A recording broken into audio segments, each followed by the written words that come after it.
email, and we will include you in the program, in the monthly program, so that you know what events are going on. Today, I am very pleased to have here Dede for various reasons. First, because he's an old friend, almost 30-year-old friend. But besides this, because he's really the leading activist in Indonesia. He's also the oldest activist in Indonesia. Oldest activist, so that means old age, the oldest activist in Indonesia. He was one of the first to really live as a person, a gay person in Indonesia many years ago. He's actually a linguist with a PhD from Cornell University. So that is his profession.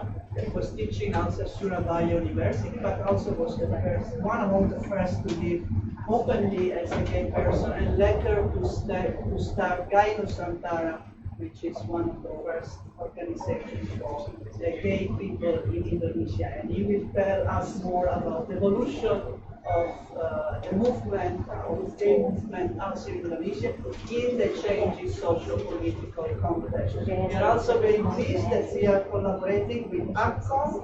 Please be nice, stand up. ACOM is also involved with the ILGA conference, which is going on at the same time. So this has become a satellite of the ILGA conference, and we have a number of ILGA participants also here in the public, and of course also collaborating with the Heinrich Böll Foundation. Please, my friend, our program is a very important person. Yeah. So thank you to everybody that is contributing to this, and I look forward to the discussion. So please, Dede. Thank you, Leah. Good evening. Selamat sore. Thank you for coming to this talk. Very pleased, very happy that this is actually happening. I think it started sometime in August or something, and Leah and I met here because I've heard about SEAJunction, and I thought, ILGA conference is coming up, so if I can be there at the conference, let's do something. As a side event or something. I talked to the side platform and also support him. Oh yeah, well, let's do that. And then of course Heinrich Stiftung also came on board and helped. So thank you for support. And I suppose this was also kind of triggered by those of you who follow the news, either in the gay press or in the mainstream, even in the mainstream press. You know, this year has been, I guess if I can,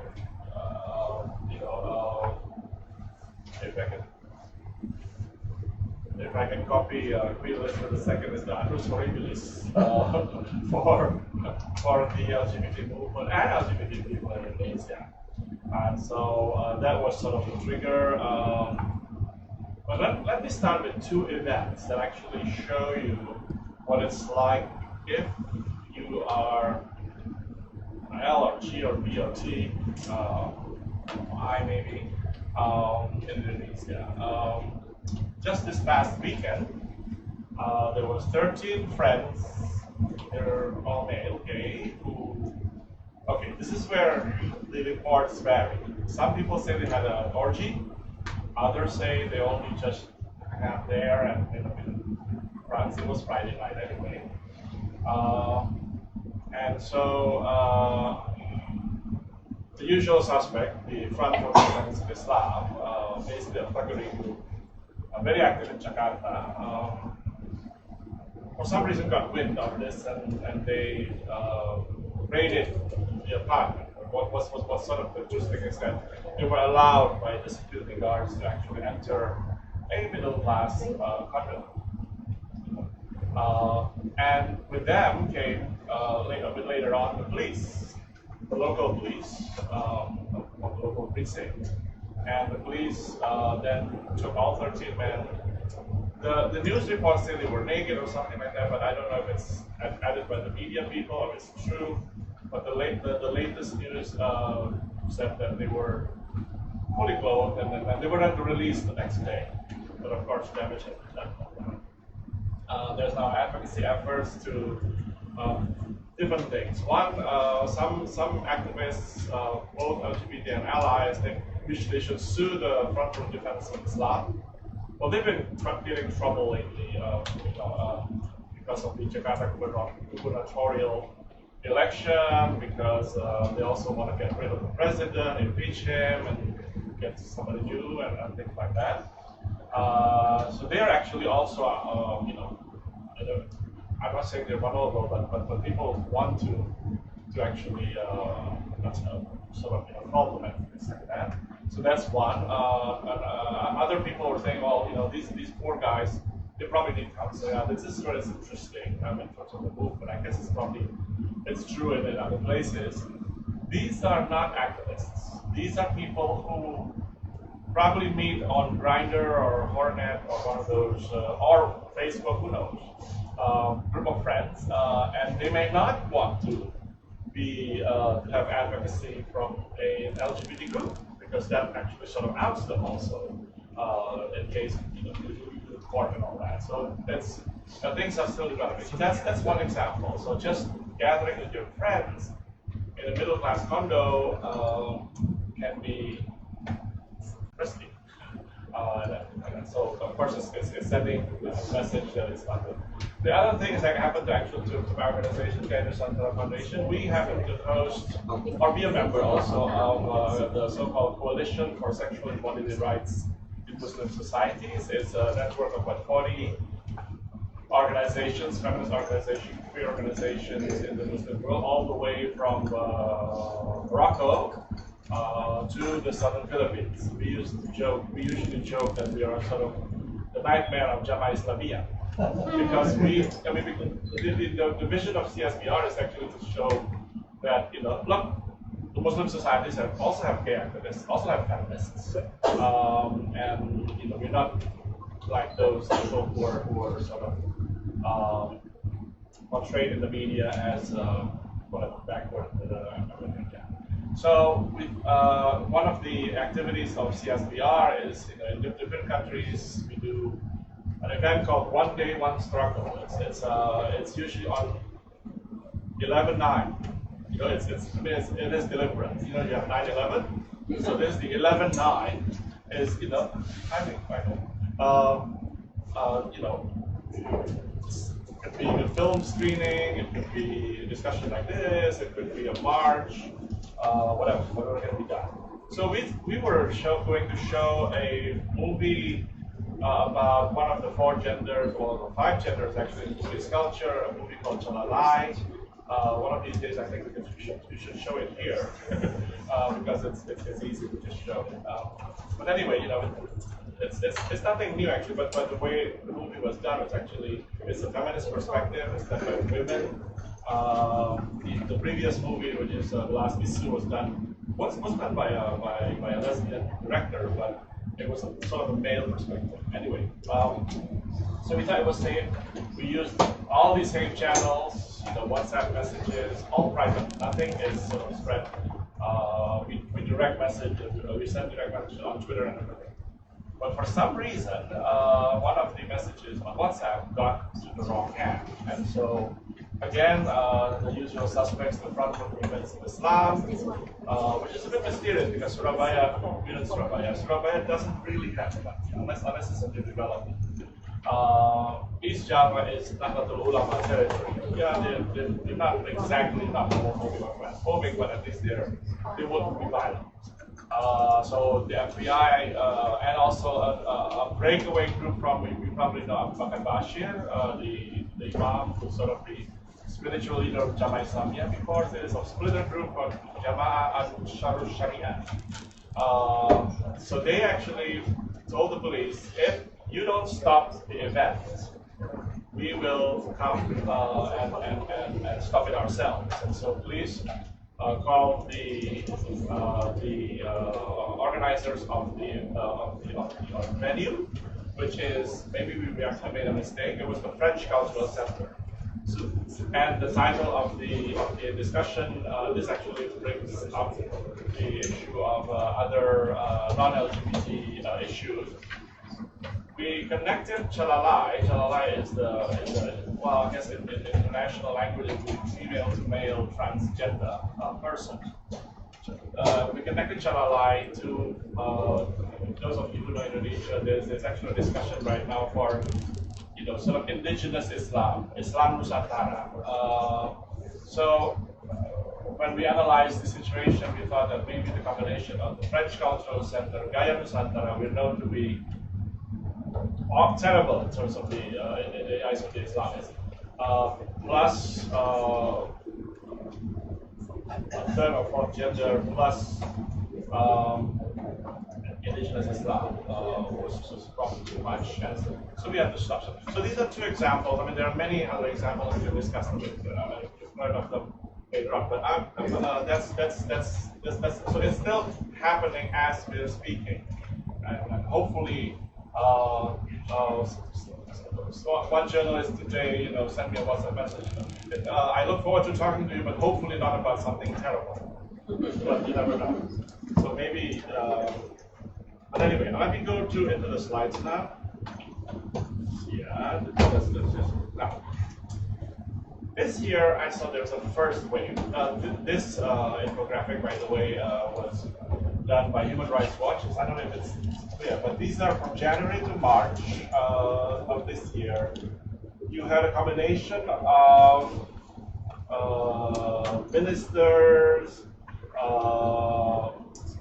and Islamist politicians, local mayors and district heads, almost every day, and sometimes 2 or 3 of them a day in the 3 months, making statements about so-called, well, they use LGBT, the acronym. So the first was actually the Minister for Research and Technology and Higher Education, who's not really an Islamist politician, but I guess he's the type that sort of uses Islam as part of as a political platform. So Professor Basir made a statement about a small group, student group at the University of Indonesia called the Sexuality and Gender Resource Center. It's like 10 students, but they actually were very active, and they were thinking of actually, oh, why don't we offer services to LGBT students on campus? That was wrong, according to Minister Nasir. So he made us say, no, LGBT people shouldn't be in university. It's awful. But then he was often criticized. Apparently, some UN people told me he was called by the president. I said, you don't do that. And so he actually backtracked. Oh, what I mean is that don't organize. Don't organize. Of course, LGBT people can study, and then so that was the first. But it then was followed by all kinds of statements. The Minister of Defense, retired General Yamisa Rakyakudu, said, in a way, he's actually like the Pope. He said that LGBT organizing is a proxy war of the West, and it's to weaken our nation, and it's more dangerous than nuclear war. I don't know if you actually read the statement of the Pope in the Italian papers. He said slave for trans people. So there's that. I mean, to the very ridiculous, like the mayor of Tangerang, who said that you should not feed your baby with too much formula and instant noodles because they will turn out gay and lesbian and whatever.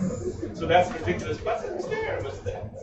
And so anyway, but you get the idea. So all these statements, one after the other.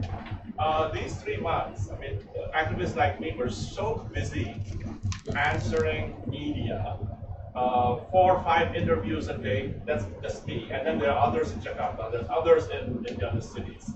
In the meantime, again, the Front for Defense of Islam did so-called raids in Bandung, West Java. They wanted to, we should actually find lesbians, and I don't know what they want to do. And so they went to an area where female women factory workers live, and of course they would stay two women in a bed because they're poor, and because they're rooming their boarding house rooms are small, and of course they didn't find any lesbians and things like that. And then one major setback was there was an Islamic boarding school, especially for trans women in Yogyakarta. It was maybe it was a mistake because New York Times had it, Time magazine had it. I don't know, maybe The Nation had it. It's very famous. And then they were visited by a cousin, I guess, of the front of, I can't remember the title, I mean the name of the group, and they were forced to close. And this is actually worrying because usually they are supportive of organization. The neighbors were the ones also who have said, no, you have to stop. So they stopped, even with the support of the legal agencies of Jakarta. They cannot bargain with the police, and things like that. So if you really, well, I mean, there will be like a references at the end. There's the Human Rights Watch has published a report all the way to May. So and there's the other reports afterwards. Yeah. So anyway, so that's the first wave. Shocking, but actually, with hindsight, this was just shocking in intensity and frequency. And starting in like 1997, there have been these incidents. One thing that actually involved again my organization, was in 1999. We were organizing a meeting, a network meeting, something like what APCOM usually does, of just 20. We made the mistake of doing it solo. We were naive about Reformation. We thought, oh, now we have freedom of the press, so we will actually send press releases to all the press. And of course, the next day in the Solo Post, one of the major newspapers in Solo, Java, there was, no way are we going to be the next Sodom and Gomorrah, or something like that. And they were looking for me, wanting to burn, because I guess in their interpretation of Islam, LGBT people should be burned, which actually is not new. I mean, medieval Europe used to burn people, LGBT, whatever, homosexuals, lesbians, at the stake and all that. So anyway, so this is not new. Yeah, there were attacks, and 2010 was actually another release. The ILGA Asia, we were at the ILGA conference, conference. Again, somebody made the mistake of actually sending the fax too soon. The press release fax was sent too soon to too many newspapers without consulting leaders of that organization in Jakarta. And so all the major newspapers and magazines and television had, Asian lesbians and gays meeting in Surabaya. There were 40 journalists, including CNN, in the living room of our office. So I guess the media likes it when there's something that what is this? And of course, that had been cancelled. Our friend Greg Sanders was there. You may be able to tell us what happened. You were there and think of things. But he was safe, which is something that we will visit again. At what level are we talking about? Statements from ministers, statements from rather ridiculous mayors. Actual life, you can be raided in your apartment, but also you can. I mean, many people after the incident in Solo, also after Surabaya in 2010, they continued going shopping, for batik and all that. And it's okay, but it's possible it was done. So we thought that by March, it's over, and then by June, we were again rather surprised that there is a judicial review petition, or there was a judicial review at the Constitutional Court in the Indonesian system. In the Indonesian system, if you want to, change some legislation, you go to the Constitutional Court. So there were 3 articles that two groups actually, requested to be changed. The article on adultery. Right now, in the current penal code, you can be accused of adultery if you actually sleep with somebody else's husband or wife. But if you just sleep, if you have sex with somebody, heterosexual sex, you cannot be prosecuted actually. The rape article was also they wanted to be changed. In a way, it's interesting. It did include male rape, which is not there right now. But also, so that one is is something that is interesting. And then of course, Article 292 is about pedophilia. It's about sex with minors of the same gender. They want that expanded to just anybody of only two people of the same gender. The amendment was requested by a group called Aliansi Cinta Keluarga Love Family Alliance. When we scrutinized the people, they tended to be people who were the main. One of the main thinkers was actually Professor Dede Hawari, who's a psychiatrist who believed in Sharia psychiatry. Or you basically, forget the DSM, forget the ICD. We use the Quran, Hadith, and Fiqh. Yes, and he's been around for years, and he's been, he thinks that the DSM is a political ploy by American gay men, things like that. So, Ayla, working with the so-called civilized Indonesian movement, again, conservative Islamist politicians and intellectuals, like that. Later on, during the discussion, we could talk about the background if you're interested. But there's resistance. We have allies. The Komnas Perempuan Women's Commission have actually come up and defended the right to privacy and things like that. The Human Rights Commission has also made submissions.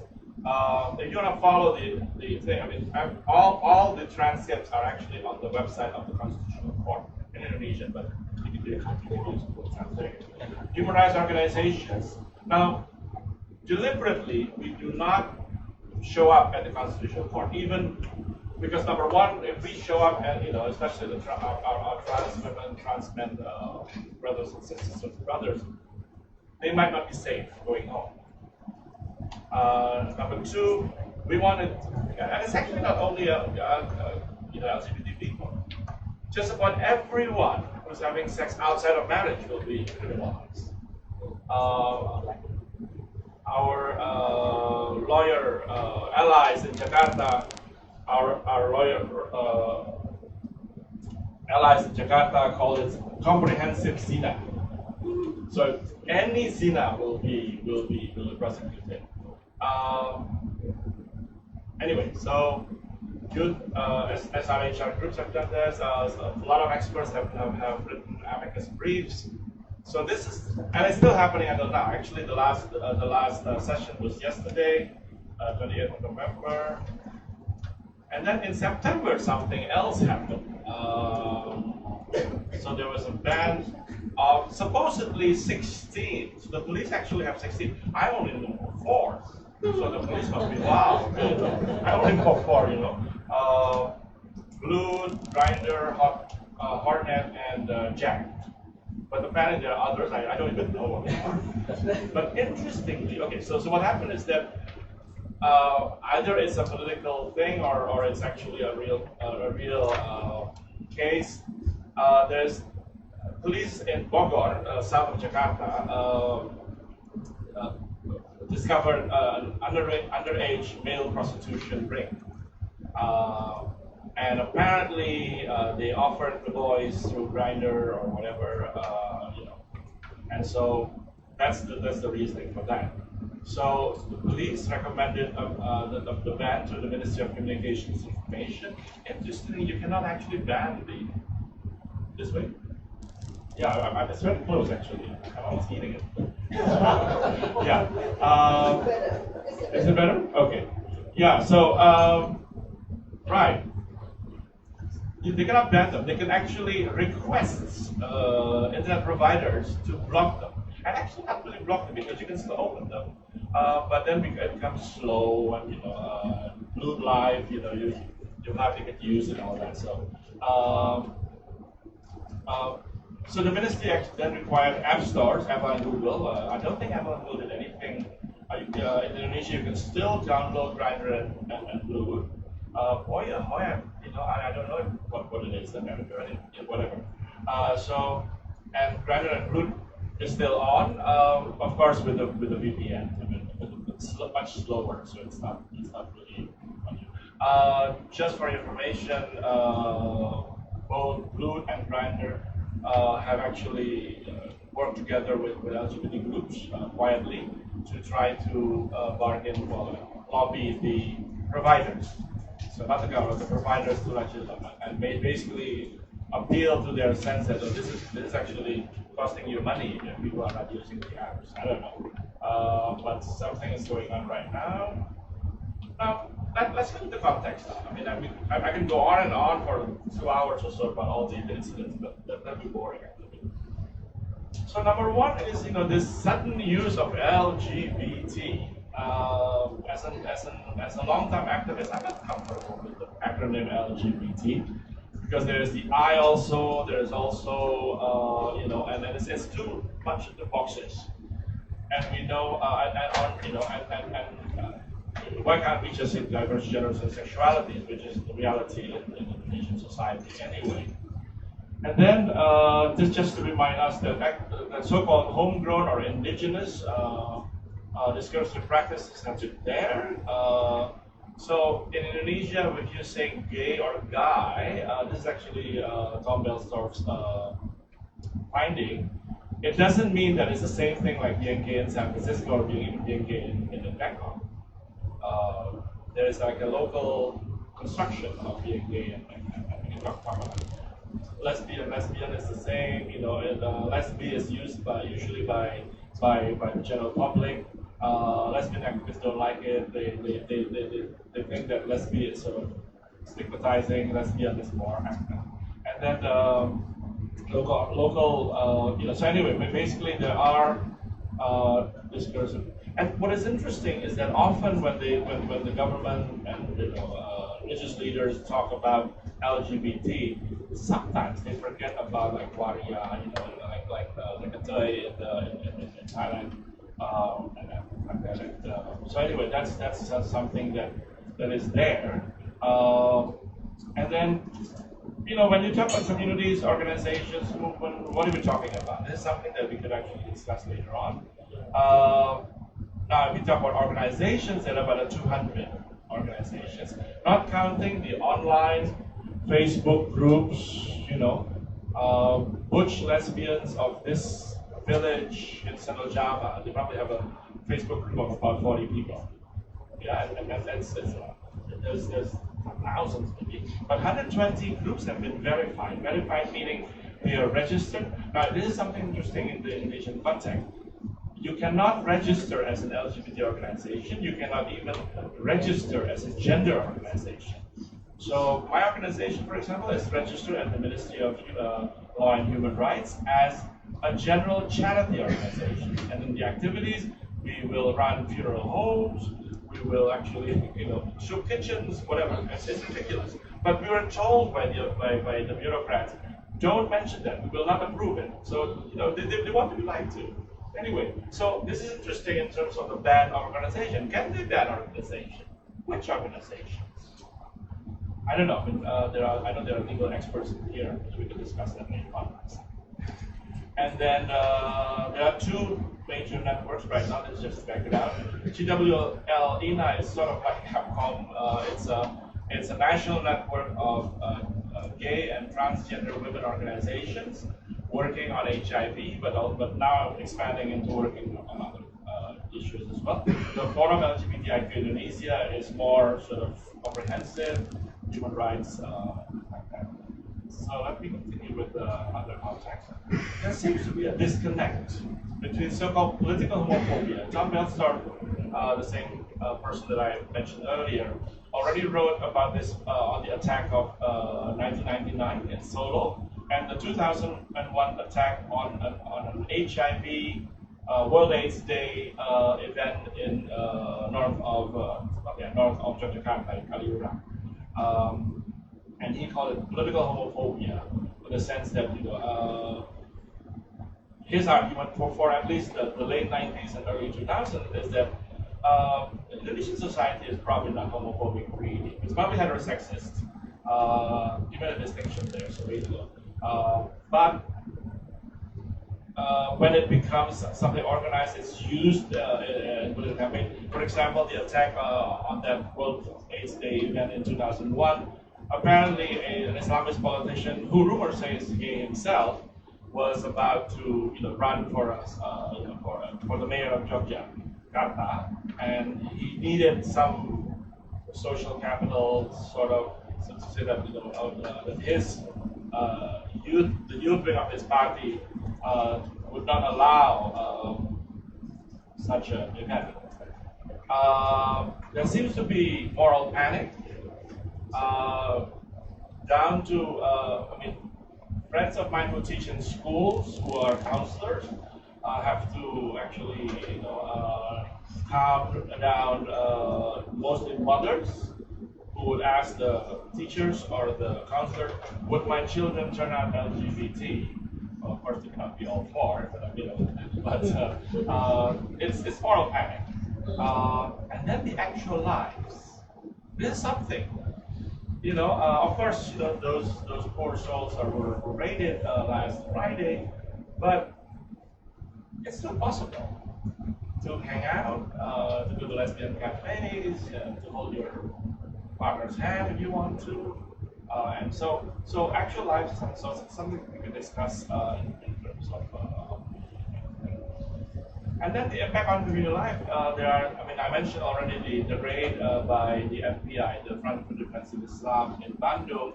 There are copycat actions. So you copy, you have a statement from the minister, and it usually means, oh yeah, it's almost it reminds these groups to, oh yeah, we have to start working for lesbians, or gay men, or trans women. The impact on organizing is, since January of 2016, there has been, before there was already threats to the likes of the Ford Foundation, and he was, and organizations like that. But starting this year, the ban is real. So, even UNDP was called in by the Vice President's office and said, you don't fund. So being LGBTI in Asia, phase 2, had to stop. In a way, I wrote the phase 1 report, so I thought, well, the Vice President read my report. But cold comfort. And then there's the pressure to international NGOs, funders, UN agencies, and as I wrote the visa weapon. So Aishan, he was program manager, his visa was not renewed. He has to move to Manila. Aishan is actually the Island Southeast Asia Network for Males and Transgender Sexual Health. The coordinator in Aishan itself, the organization, who's Malaysian, again doesn't have this work permit, didn't have work permit renewed. So the network is in disarray. They might move to Manila. And then I mentioned the status organization, but these organizations are not really, officially gay or organizations. Now, this is actually something that we can discuss later on. Is this religion or is it culture? Often people say Islam, Islam, Islam. Yes, it's true. But what about the Christian churches, the conservative Christian churches? The likes of Scott Lively in the United States. Not himself, he hasn't actually given us the honor of actually visiting Indonesia. But churches have actually run either revivals or retreats or something, and the churches are actually more cunning. They always have a rainbow flag, and they have nice-looking, gay Christians or lesbian Christians or trans Christians. And then, please come. And then at the end of during the session itself, I think you should go back to the right path and all that. So let's not forget that. And then Hinduism, we think Bali is fine. Bali is fine if you go to the Seminyak Strip, Bali Joe, Maxwell, what was that, bars? Face Bar. But if you happen to actually do a wedding up in Ubud and for some reason your friend posts your picture on Facebook and police actually got wind of it, then you're in trouble. Somebody has to be a fall guy, fall person, So the F&B manager, sorry, the banquet manager, yeah, that's his name, more or less, the banquet manager of Hotel Alila, Ubud, had to be sacrificed. She was accused of actually making a man impersonate a Hindu priest. Interestingly, the police actually didn't call that man. Where is that man? But and rumor has it that actually she was the priest. But it's actually to appease. So Balinese Hindu community is not really nice and paradise and all that, which sometimes make me think of Thailand as well. Go to Siloam Soy Forest, everything's fine. But we'll talk about that.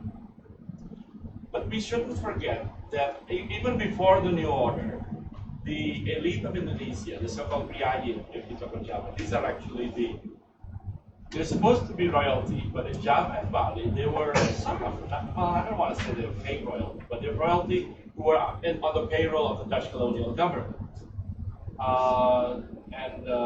They basically they've been defeated. The last was the Java War. It was the Hutan in Bali in 1907.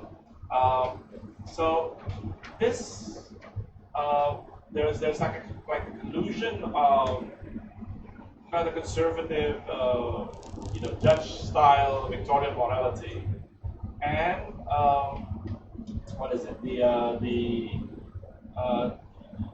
culture that a defeated elite tried to build. And the argument, I mean, you can see it, for example, in the letters of Kartini. I mean, Kartini is fine otherwise, but when you look at her letters, she lamented the decadence of old Java. And actually, if you read, the old Javanese or Balinese or whatever literature, there's a full of, actually more freedom and everything like that. So that kind of collusion in Indonesia is called the adat ketimuran, literally meaning Eastern customs. Yeah, I wrote that as part modernism, part Victorian morality. But at the same time, and this is where we shouldn't forget there's the other forces, some of the other forces. Indonesian society is also liberalizing. So there is progressive liberal religious discourse. This doesn't often get to the press, but it's there. In Islam, you have people like Professor Stiftung Mulia, who outright said in 2008, Islam is not against homosexuality. And if you follow her argument, we're going to just summarize it. She would say, well, those ulamas, those clerics, they don't even know how to read their holy text, or if they know, they don't dare to be different because of this and that. So there are people like Ibu Musda. The Jakarta Theological Seminary is a safe haven, although they've been threatened by the other Christian churches as work of the devil and all that. And then we shouldn't forget that already starting in the 80s, there was actually democratic human rights-based culture. Feminism, SRHR, and of course, SOGSC activism, it has been there. And, as much as there's this discourse about East versus West, it doesn't work. Usually I remind my students, for example, when they really are obsessed or hung up on East and West, I would tell them, what is the name of our republic? Of our country, of our nation, Republic of Indonesia. In Indonesia, it's Republik. That is not an Indonesian. The name Indonesia was actually coined by, I think it's a German or it's a British anthropologist. So even the name of the nation is not indigenous. So that's something that we discussed. And then we should look at the politics. Are we talking about the dynamics of democratization? So when democratization started happening in 1998, it was wonderful. I mean, to see that the press law was changed. In Indonesia now, you cannot ban publications. If you ban publications, it's a crime. Publishing anything, well, of course you could run into trouble with like defamation or the IT law, but at least this is part of it. But this is not new. The effect is, of course, that the Islamist organizations also get their space for for voicing their ideology. And we sometimes feel that what's happening is reminiscent, and it's actually the next point as well, of what happened in the 60s. In the 60s, the Suharto regime, when it came to power, their claim was that we saved you from communism, we saved you from these infidels. So and the Islamists were for a while kind of persuaded. I think they were also trying to use it, but then they were quickly kicked out. So is LGBT the new bogeyman, the new specter? Is it because the communist is getting outdated? So this is something we could talk about. There was a survey that was done by the Indonesian Survey Institute a few months back. The three most hated groups in Indonesia: number one, LGBT; number two, Chinese. This, I think, is the effect of the governor of Jakarta, who's having Chinese. The third is actually communists. I often joke that I'm 2.5 because I'm gay. I'm ethnic Chinese. I don't think I'm communist. I'm not that. Say the truth. No, I'm socialist. I mean, I'm an armchair socialist, maybe academic socialist. Anyway. That's all. See what? That's all. Right. Yeah. So, is it a rehash of nationalism? I mean, the Minister of Defense statement. I know the unity of Indonesia is threatened. Our resources are being taken out. Yeah, the respectable general forgot about Freeport. Yeah, if you're really serious, close Freeport first. Of course not. It's probably on the board of commissioners. Right. So this happens in Africa. It happens in many places. We see that if you're LGBT, you're not nationalist. You're aping the West. So that's why we show films like Chalalai, because it shows that here is indigenous gender construction. And so my take, this is my last slide. My take is that, well, at least the acronym LGBT, for whatever it's worth, with all its misunderstandings, is now on the table.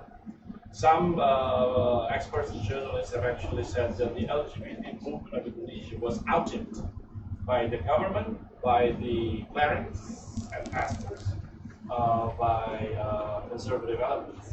And for better or for worse, what are the possibilities? Right now, I mean, I look around, LGBT issues are used in politics. There is an analysis, and we can discuss that. I mean, I don't know how true it is, but the rate of that apartment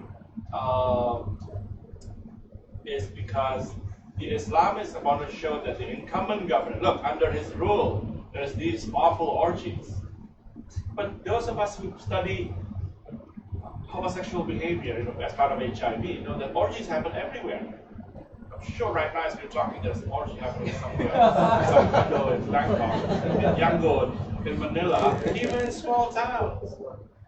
Hotels love it because their suites are taken, and sometimes used only for 6 hours. The next batch comes in. So I don't know. I mean, it's these are some of the resources that you could read. There's a lot more actually, and there will be more, I think. So thank you for your attention.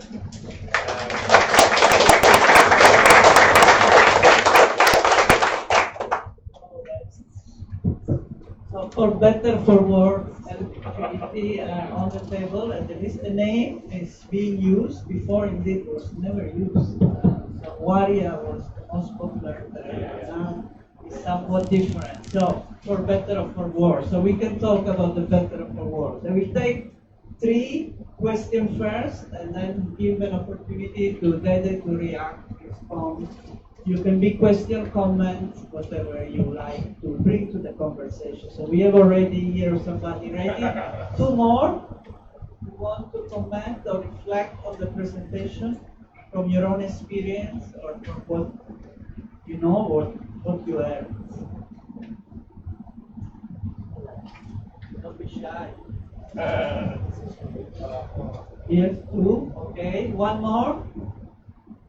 Any more? No? Okay, so we go first, you. My name is Doni. Actually, I'm from Indonesia, so I know this one.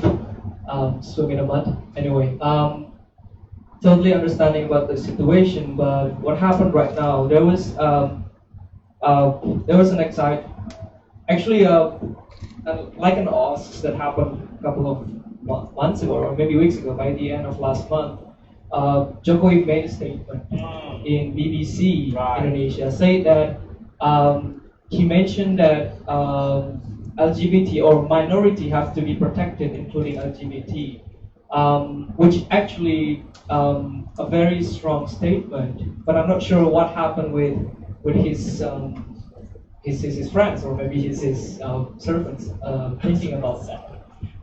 Anyway, that was actually part of the good news, but statement is just a statement. I'm not sure what's going to be happen. For me, it was a good statement, so I can have to say to everybody that actually, hey, our president is supporting us. Anyway, the second is actually there was a rules that happened and that popped up 3 months ago. Check. Oh, it's not working. 3 months ago, mentioned that in the mass media that in the TV shows, radios are not allowed to show how to say Men that look like women. men that They're really act careful. Yeah, men that act like women, speak like women are not allowed, and part of the huge censorship that happened. And some of my friends that work in the radio got kicked out. Really? Because of the way they speak is very feminine, and it's not allowed anymore in the broadcasting system. But anyway, how actually the Indonesian LGBT, me myself is not very comfortable to say LGBT, but how actually we react towards this? I mean, like what is the things that we can do? Yes. My name is Rian, also from Indonesia. I read your book, Memberi Suara Pada Yang Bisu, and I'm just curious because on the first part of your book, you said about like the cultural modality that which is actually LGBT is widely accepted in many cultural practices in Indonesia, but especially recently, there's like or you already mentioned, there is now many violence towards the LGBTs. So what's Okay, let's start with President Jokowi's statement. Yeah, you're right. A statement is a statement. I mean, if you look at it in a very, if you lower your bar of expectations, this is the first time an Indonesian president mentioned LGBT. Maybe he mentioned LGBT. To the BBC. So something. Our take from the activist point of view is, well, we're gonna take it to task. So but I have to admit that us activists in Indonesia have been shy. I've been telling people, why don't we just write an open letter to Jokowi and just say, look, Pak, and in fact, the event in Surabaya that we planned on the 16th of November, the second part of his statement was, but please remember that Indonesia is Muslim majority, and Islam doesn't allow it. So culturally, he's being Japanese. Yes, this. I mean, those of you who are Muslim Japanese know, which as I was growing up, I speak Japanese, but I think Chinese myself. And the stereotype is, of course, that we don't understand Java, although we've been there for like 150 years or something. It's always confused with this. It's like, yes, you can do it, but no, you cannot do it. But, it's like, what, So the plan was actually at that event, and then it will result in an open letter at least from CSBR and Gay Nusantara, is that, excuse me, Mr. President, you were wrong. Your understanding of Islam is skewed. So we're actually going to send him like literature, Ishaq Manji's books. Hey, educate the president. I know it's a bit naive, but but that didn't even happen. So but my point is that yes, it is a statement, and so yeah, just take him to task and do that. But it is something that's interesting. Our hope when he was running was that he would actually, on Idaho or something, would actually, like Lula, the president of Brazil, would actually, have a rainbow flag at the National Palace. No, actually, don't get me wrong. Jokowi, as mayor of Solo, used to hang out with gays, lesbians, trans women. I'm not sure about trans men. Sipping coffee on the sidewalk of Solo. When he was running for president, friends of mine from Surabaya was sitting in Solo, just sipping coffee and eating pisang goreng, fried banana fritters. And lo and behold, there was somebody in a hijab, but they said with a very handsome driver. Okay, that's a fact. And lo and behold, it was actually Mr. Jokowi. So his son runs this catering business, and many of the workers, if you go to the website, I can't remember what it is, but Jokowi son catering or something. Anybody knows the Chili pari. Huh? Chili pari. Chili padi. Pari. Chili pari, that's the name of the catering. Yeah, apparently the pictures you see very, like you said, very elegant, feminine men dressed in really very gay colors, purple. And so the family and itself, with Jokowi himself, he's not against. So, but this is where it's we want to educate him. Yes, thank you very much. You're not against us, but you are the president of everyone. But of course, women activists have actually had problems with him. SRHR activists have had problems with him. He's okay. This is where you go into political science. It's actually from ANU, Peter. The New Mandala, that publication, has actually called him a new developmentalist. Many analysts have actually said that he reminds people of Suharto, minus the corruption. Yeah. So far. Yeah. Hopefully it's true too. Yeah. So it's we can discuss it further on, but and apparently, I told you from UN sources, and actually the UN people in Jakarta allowed me to say this in public. He actually called him Minister Nasir. And so if there is a minister making a statement and suddenly he or she backtrack, they call the president. The change now compared to the old days of the Suharto years, many of the people at the president's office were our friends. They're NGO friends, they're close friends, and they actually communicate. You probably know the case of NJ Coloso. She was actually her execution was delayed, mostly through SMS, WhatsApp, with some people at the president's office, and then the president's office with the attorney general, and at least she's still alive, So this is, it's not perfect, and I'm not defending Jokowi, by the way, but that's the situation, and so. Yeah, I think he knows what's going on, and so we could actually, amongst us ourselves, analyze. Is he being cowardly? I don't think so. He's probably being pragmatic, and he doesn't want another problem. He's already been accused of being the son of a communist. He's probably been accused of he's actually ethnic Chinese when he was campaigning. What else? That his Islam is actually suspect, but he's actually a Christian. Remember that in the United States? It's like Barack Obama, Muslim, yeah, not born in the United States, and he's actually a Muslim in Egypt. So yeah. So okay, so that's the first. The second one was about yeah.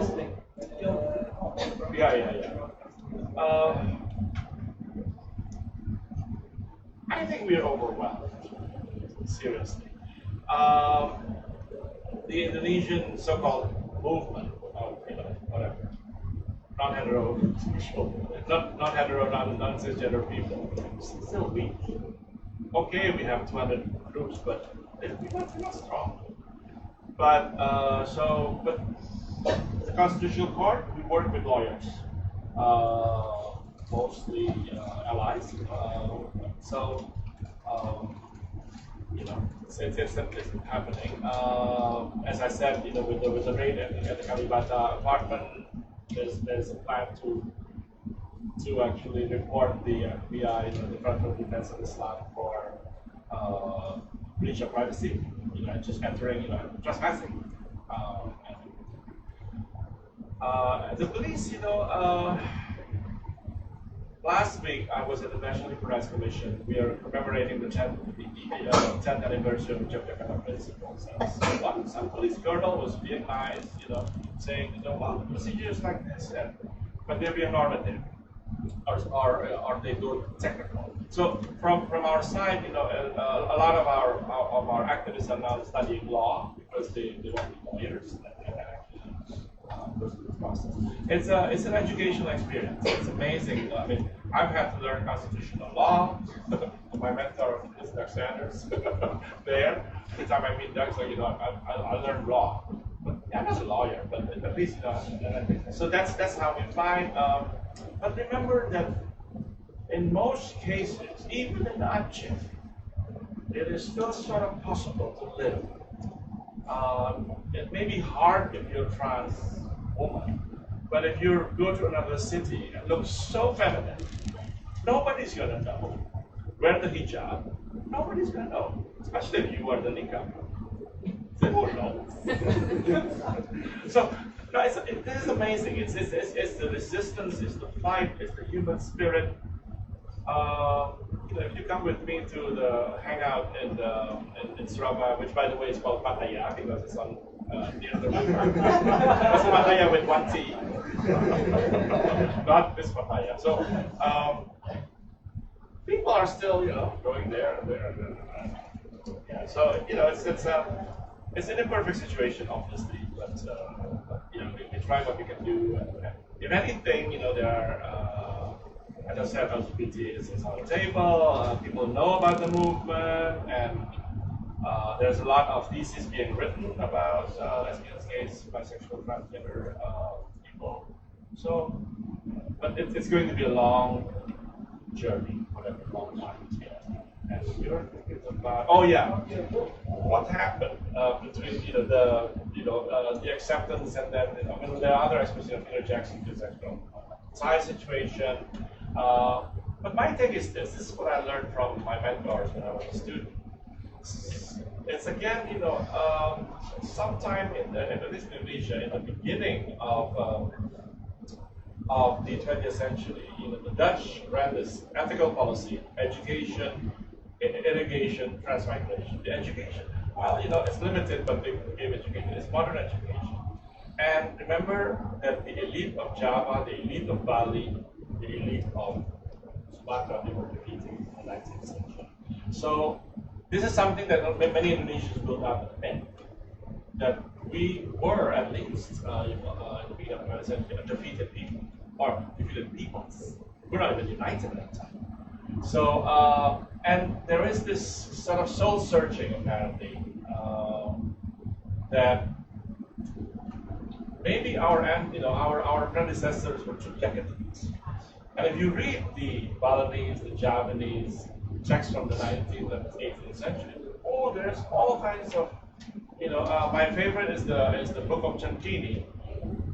So some of you probably know about it. It's now in English.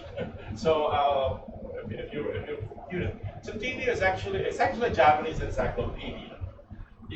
Different herbal medicine, including some poultice that you can use when your rectum has been, penetrated too hard.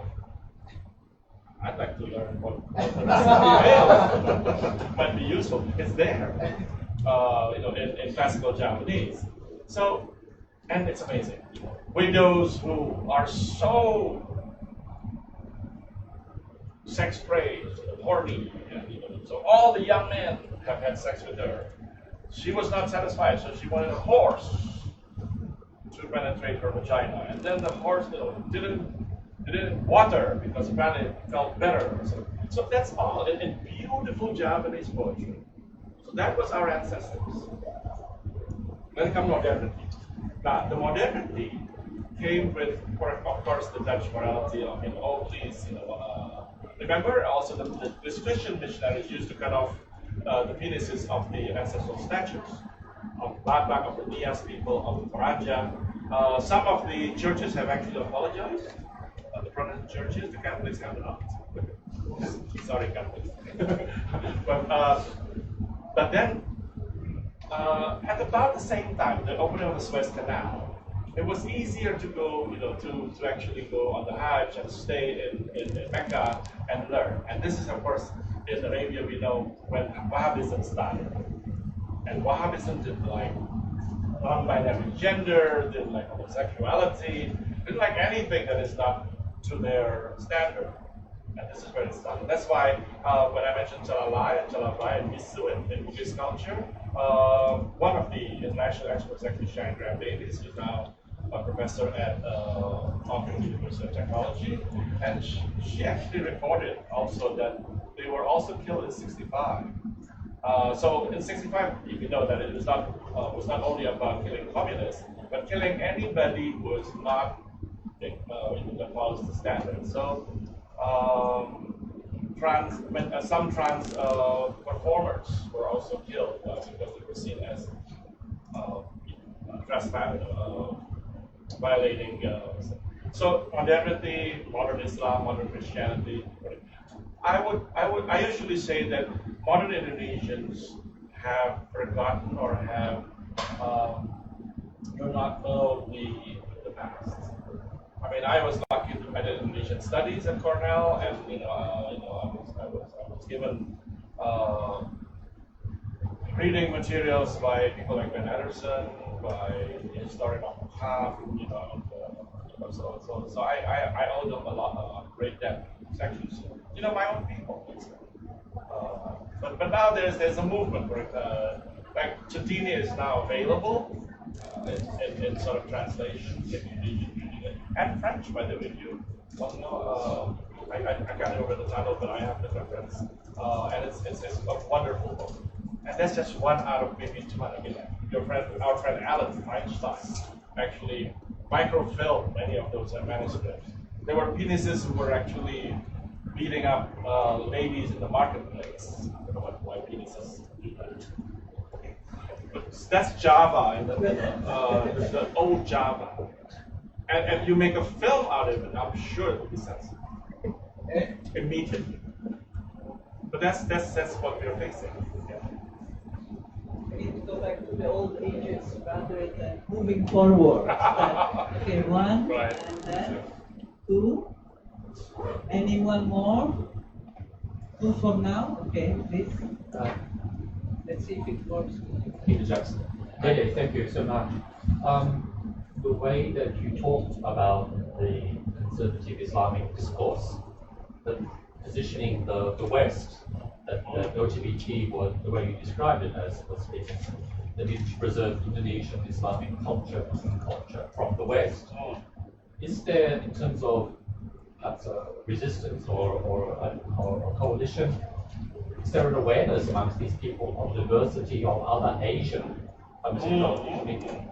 Look what's happening in Taiwan with debates around Vietnam. Even we have debates in Vietnam. Brunei is not Western. It's supposed to be the biggest gay app in the world, and it's Chinese. Yeah. I mean, even Singapore, which has 377, they don't like gays, but they allow transgender Singaporeans to change their ID card. So if you look even within ASEAN, maybe they're not looking within ASEAN, but you could have an argument that would position same-sex, transgender, whatever words you want to use, in a completely non-Western and very Asian way. So I don't know whether that would be specifically useful or not. Interesting point. Thank you. Introduce yourself. From University. So I might miss your point, but my two question is how could Indonesia gay activists sorry. Okay.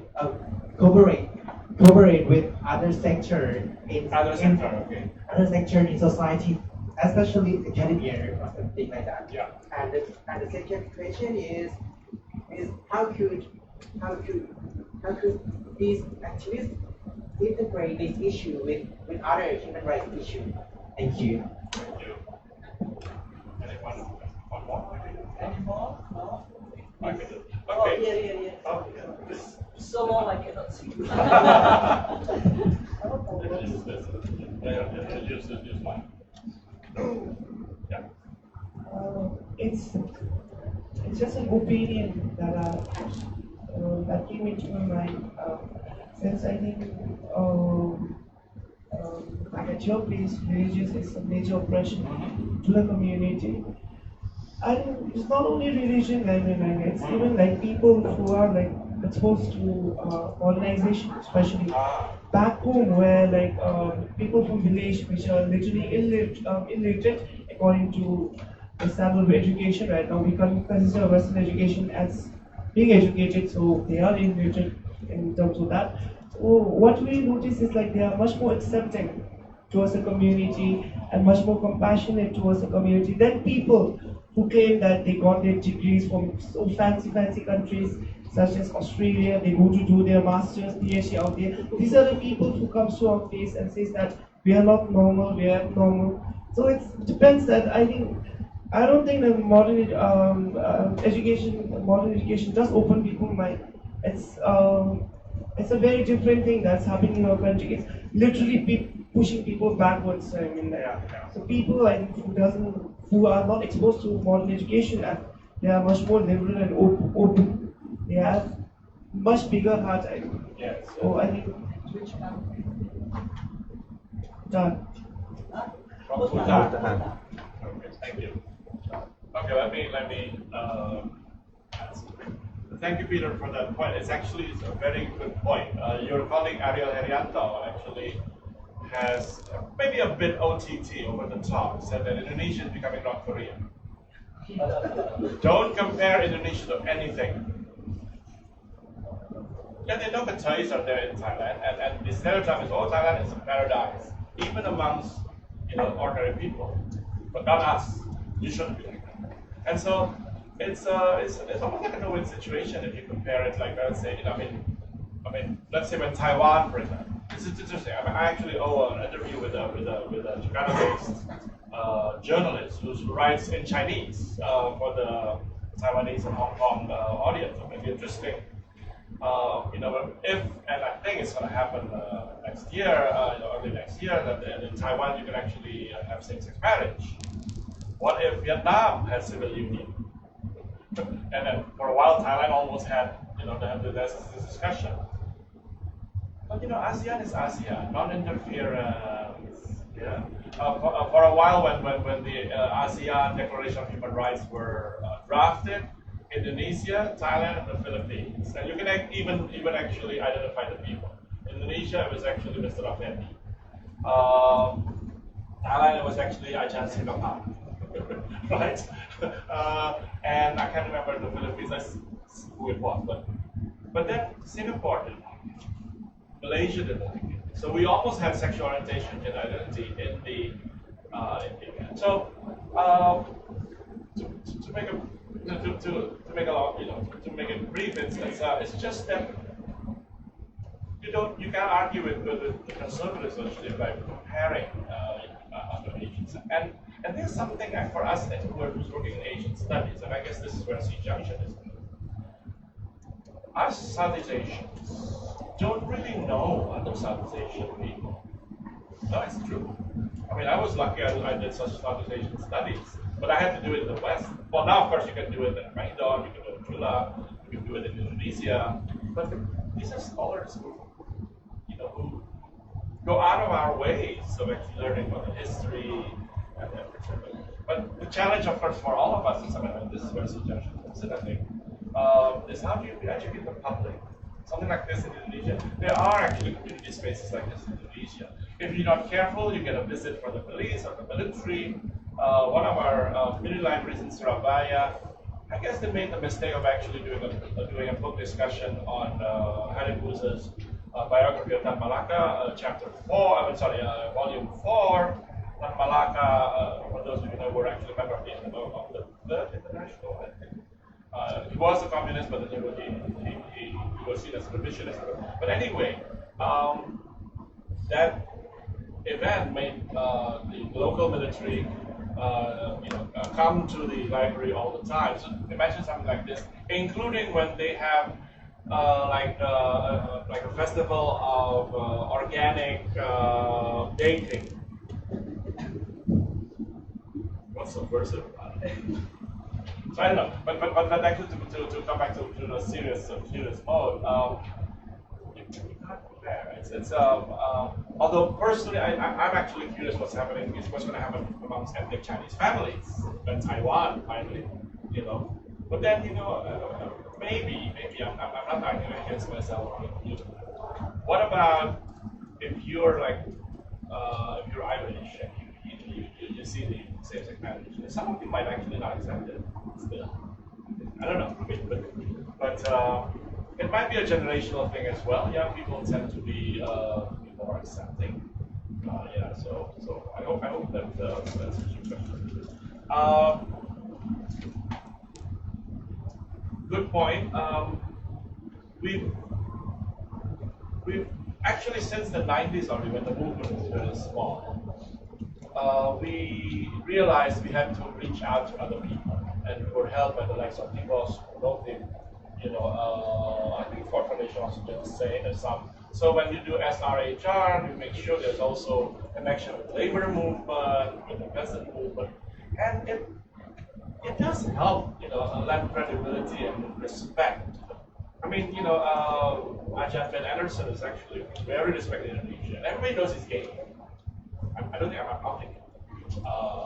But that actually has set up well. I remember one colleague of mine who's straight said, Dede, now that you've come out, as somebody who's not a bigot, I will have to read more about homosexuality. I have to come to your place more. I have to know your partner because I don't want to be seen as a bigot. See, so that kind of it's what we're. So we've done it for the past 20 years. Journalists, certainly. I mean, of course, there are journalists who are ignorant and hateful, but there are also good journalists. We work with them. And now, of course, with social media, some of us actually also write ourselves. The lesbian organizations are close to the workers in Indonesia around the factories because, for some reason, so I don't think anybody has done a study on that, but from anecdotal information, we realized that for the young women, it's the first time they can actually leave their home villages, live basically, rather free, and it also means that they can develop women-to-women relationships. Hong Kong, our Indonesian domestic helpers in Hong Kong. They even have a Toko Indah, Indah shop somewhere in Wanchai, Taiwan, one of those places where you could actually get married at the shop. Of course, who cares whether it's legal or not? But in the community, it's like the old anthropology. When you got married, it's just the community. So it's these are like small gains, I guess. So with workers, with peasants, there I can only mention one movement in Central Java. There's Mr. Handoko, who's a long-time activist, who's a peasant advocate. He's gay himself, but see, I don't know. I mean, people, if you think like narrow-mindedly, oh, he's not out. What is out? Yeah, he lives alone. Don't think he's a partner, but he sometimes has young men stay in his house for whatever reason. And there's also some trans women, peasants, I guess we can call peasants daughters, because there's trans women who are active there and they're accepted. So, yeah, and I accept your argument that we need to be closer to the other movements. And in a way, this year's attacks have actually made us closer to, for example, the Ahmadis and the Shiites. And that is actually interesting combination because we actually sometimes ask the Ahmadis, can you accept us and not blame us? Because in Shiite Islam, it's problematic and things like that. So there is a term for that intersectionality. So we're doing it. The last time about religion from you, I agree with you. Although, I'm not going to say although that people who haven't been touched by modern education tend to be more accepting. If they're not politicized, they tend to be more accepting. Even in Indonesia, even Aceh, people can accept it. The problem is when they politicize things. And education is interesting. I'm not going to just blame modern education. It depends on what field. If you study cultural studies, film studies, communication, anthropology, how can you not see the reality? I mean, the gist of social science isn't it actually making you aware of the empirical facts? That's what I do when I teach my students. Look around you. I usually send groups of our students to so-called sexuality-related sites, and it could be the faculty building. One time I sent them to, and the kinds of things that we found. An abortion, what do you call it? What is child abortion? Broker. 25% discount of students, lecturers don't get a discount. Of course, sex workers amongst the students. The governor's mistress is in the graduate school. And things like that. So you don't even have. So this is, often the people that you talk about when they learn things. Of course, I'm not generalizing. When you learn medicine, when you learn engineering, when you learn mathematics, when you learn physics, that's when you don't learn about these things. But if you learn the social sciences, how can you not see what's happening? And then I like to add a property of the chair because it's very interesting that two of the nowadays the most conservative among Heinrich, Tian Samsudin, they have studied in the West. All of them supported because I work with the Rockefeller Foundation and Ford Foundation, so I have seen the file. I can testify that they have studied with grants from American institutions, but these days don't want to be recognized as such. They have also gotten grants from the Fulbright grant. This is in the case of, Shamsuddin. And nowadays they are the one doing this clause of West vis-a-vis Indonesia and not be contaminated. So this is when politics come into play, right? So there is a lot about acceptance, non-acceptance. But the moment you need to take a political position, and this is what is happening in my view with Indonesia, then of course you tend to take very different positions. What your education might have taught you at the time, because they lived for many years with spouse and everything in the States. So that doesn't translate automatically in a more inclusive. Donor may think that way, but that is an assumption. Indeed. And the other things which I think is interesting in the context of regional interaction, many Indonesians come to Thailand for tourist purposes.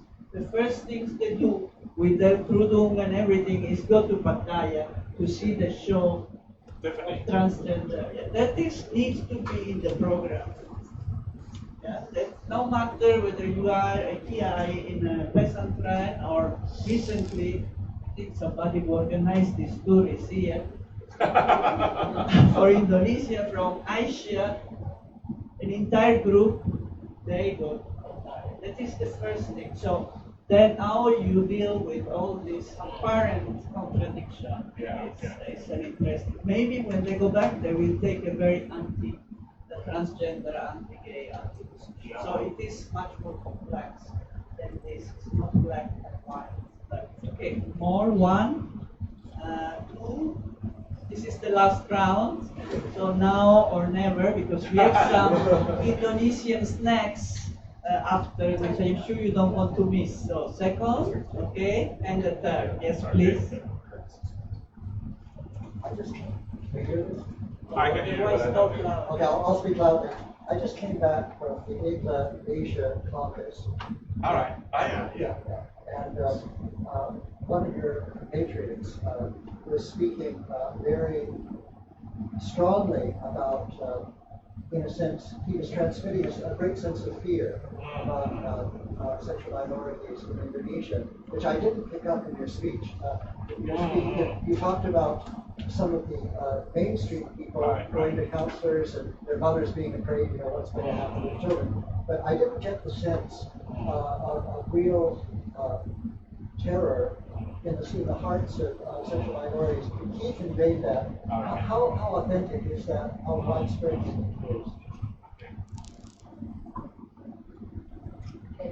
I'd just like to hear a bit more of how. Can you introduce yourself? My name is Anjana. I just like to hear about how Indonesian, society is treating women and men in any particular way, and how that affects the organizing for rights or even social space for lesbians or bisexual, or do they have to be more bisexual than having independent life? I think for gays there's a lot of electronic connections, possibilities, and even for Thailand I also don't know one for women. Except general Facebook. Right.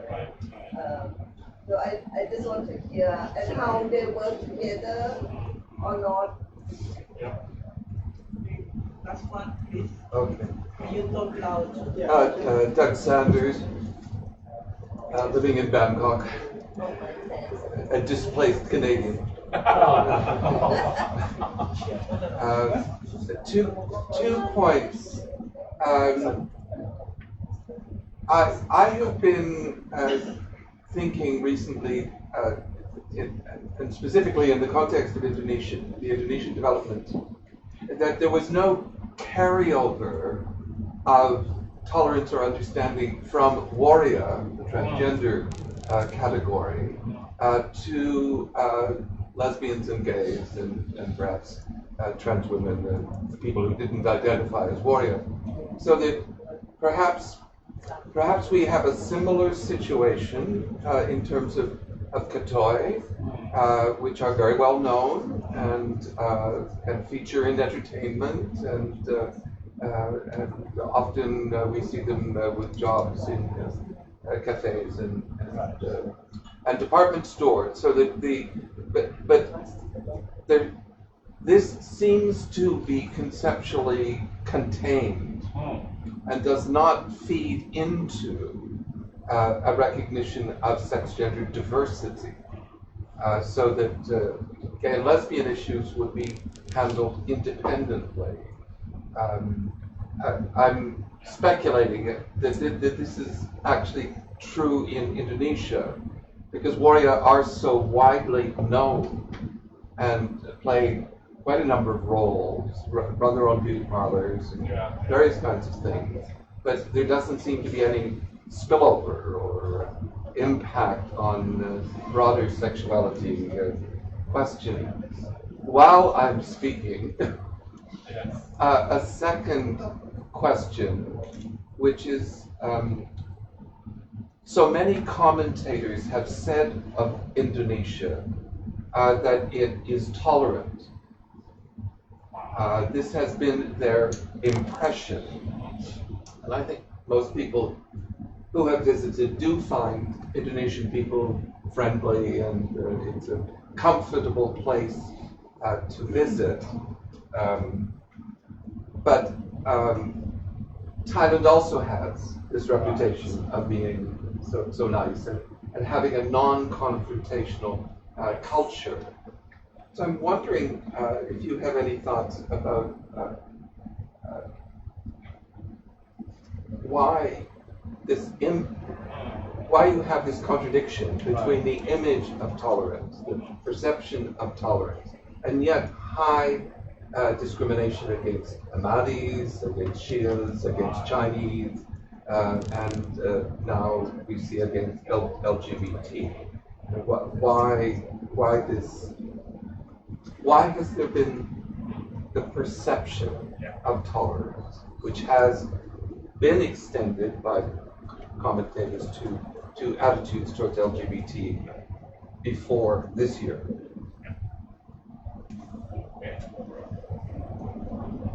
Okay. I mean, just on a personal note, I've always been accused of being racist, even by my own brothers. No, and when I look at the people who are in my organization, even after the attacks, the biggest for us, my organization was 2010, the attack on the ILGA Asian conference. Nobody resigned. Nobody said, "Oh, I don't want to go. I don't want to be attacked." If anything, there's new people, not too many, but new people coming who would like to volunteer, would like to support. Including lately, and not so lately also, but lately, there have been some corporate types, people who are working for companies, in banks, and they're actually pretty high up, brand managers, who, and this is where modernity actually is good, because you say, well, we cannot accept this. This is unacceptable. I'm going to come to your next event. We'll do something. See, and hopefully we'll also bring in money. I mean, it's needed, and they're probably better at making money. But my point is that yes, there are fears in some people, and I'm not sure who you're referring to, where he's from, but there are certain areas where it's not safe. Aceh is obviously not safe when you organize. He may have been sort of influenced by the events last Friday, the raid in the country. But so my reference is actually, and this actually touches what I was saying, there is amongst gay men and trans women.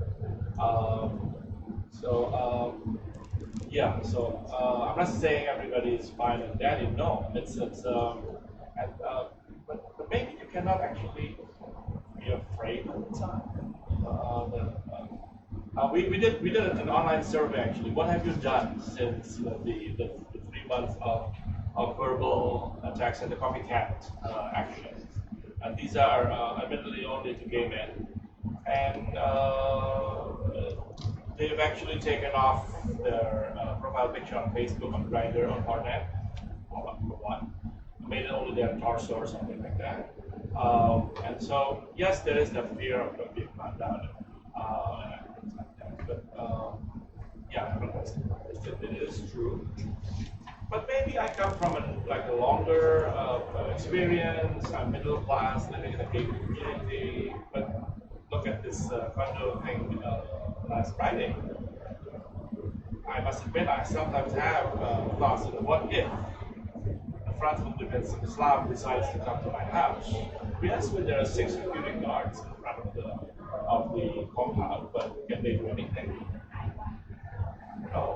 You never know. Yeah. So then again, so that's I'll just stop there. I don't know if actually we can talk some more outside.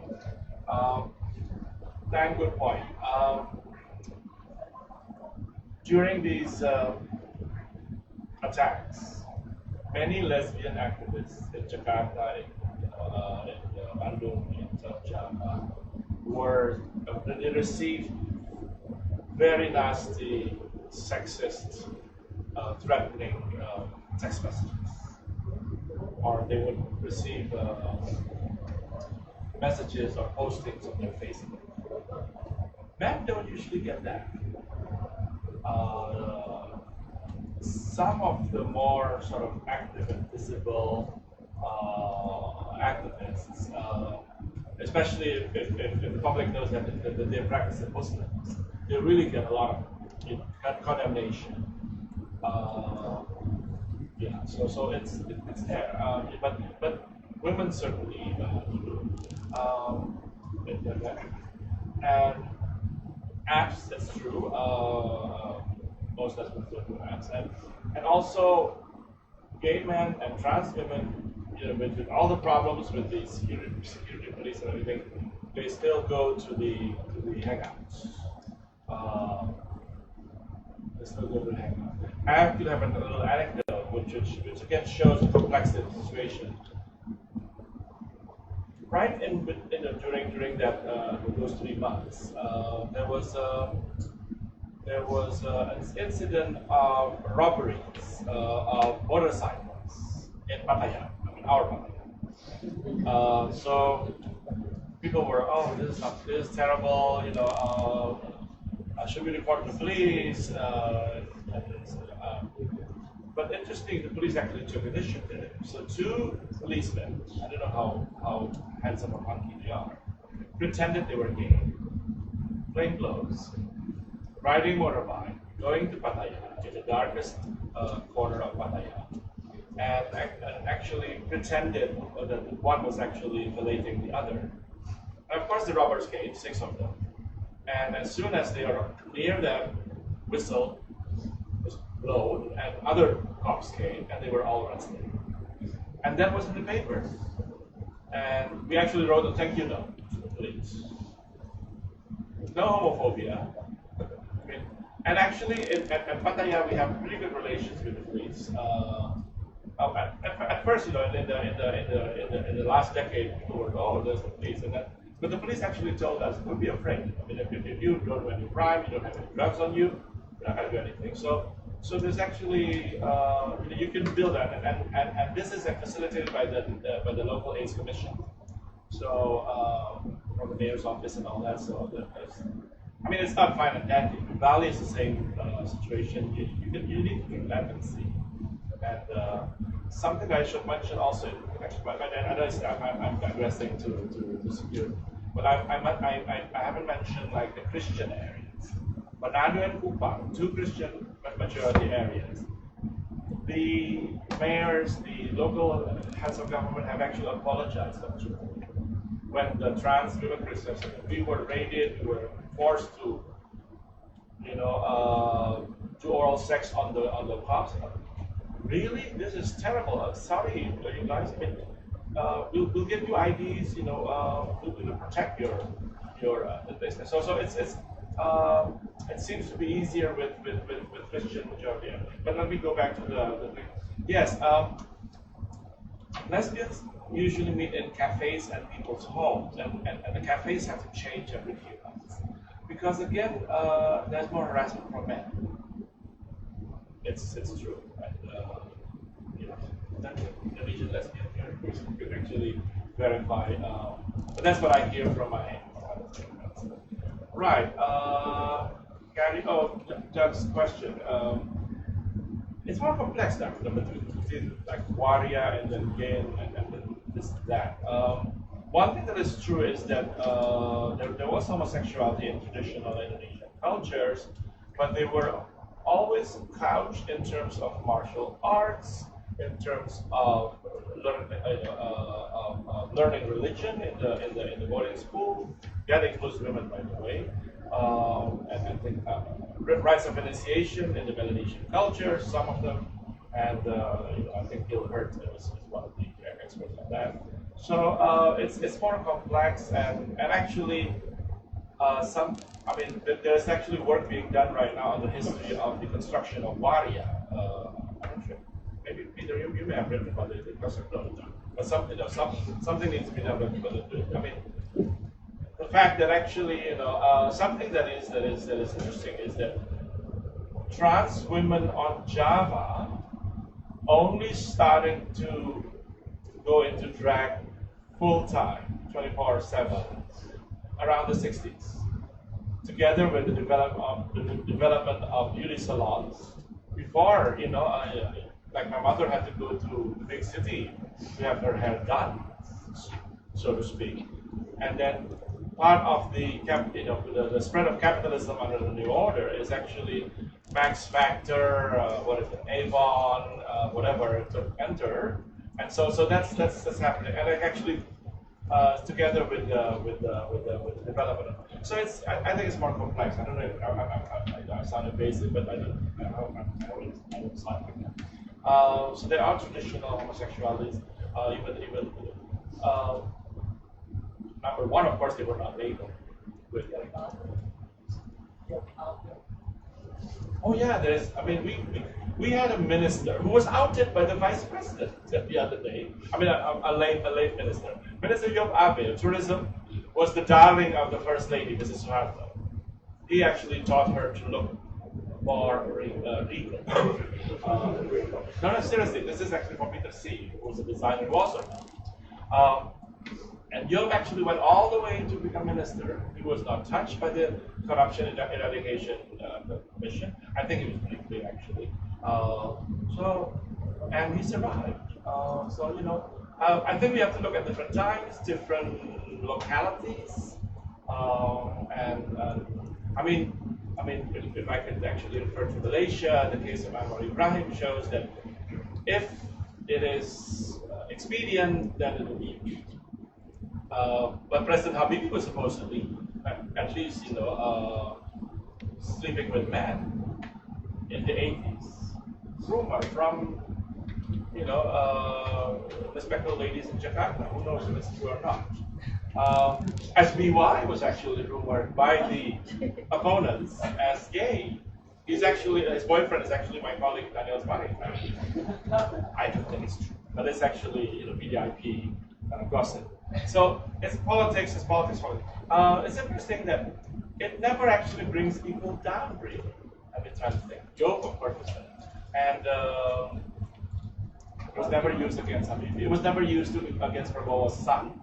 General Prabowo's son is gay, lives in Paris, is a designer. He almost actually slipped into admitting that at one of the debates. So, Mas Guru, he came out.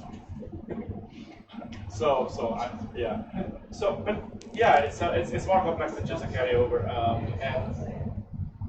and who knows? This is actually a question for all of us. I mean, how can a society accept new construction? This is where I usually, following my mentors, come to like democracy. Democracy is also new.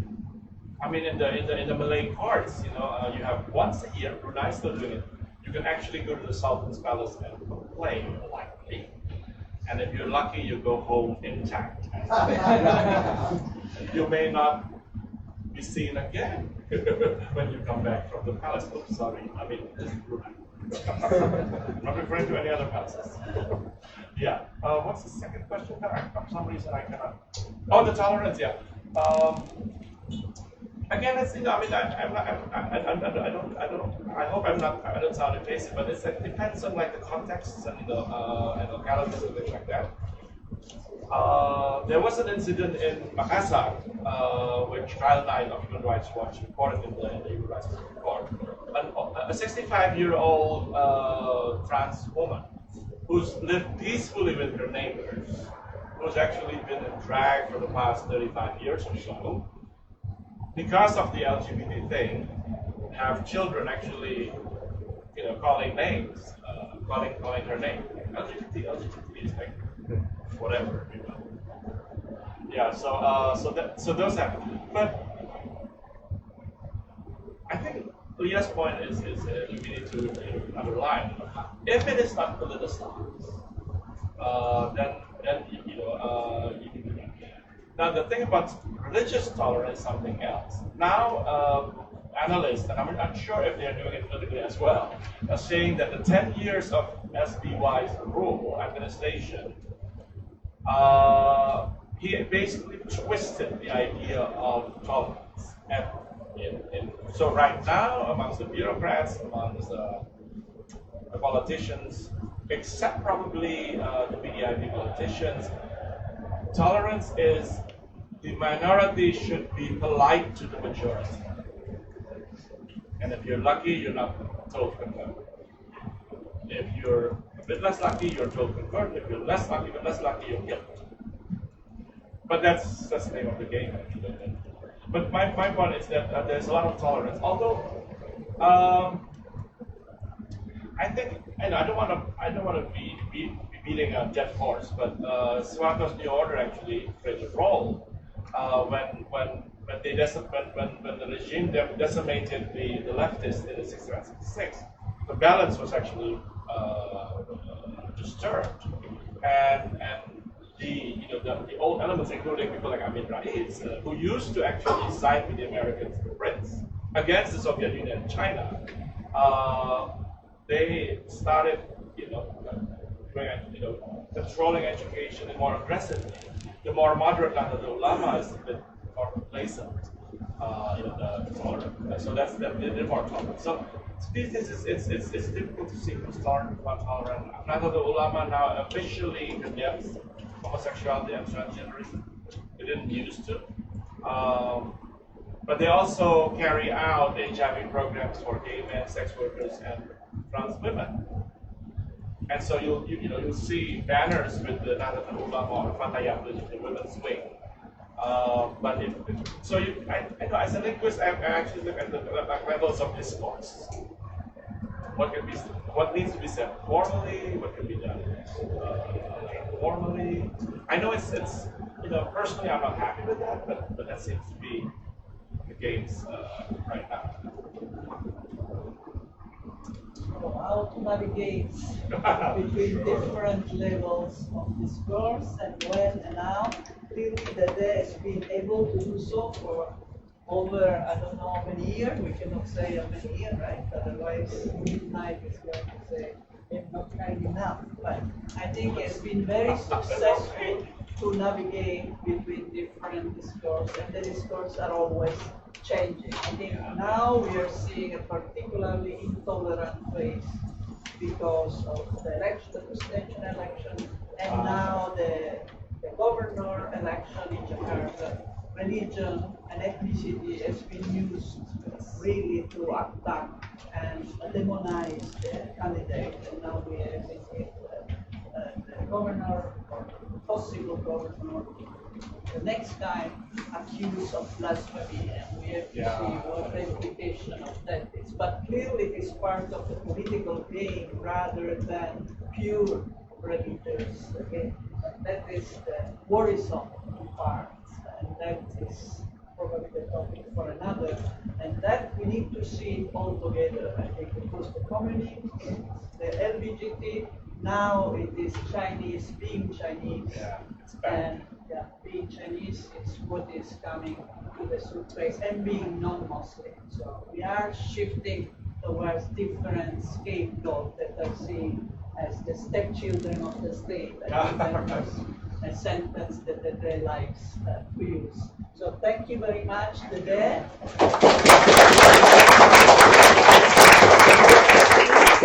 Indonesian food in honor of not the big meal, but some very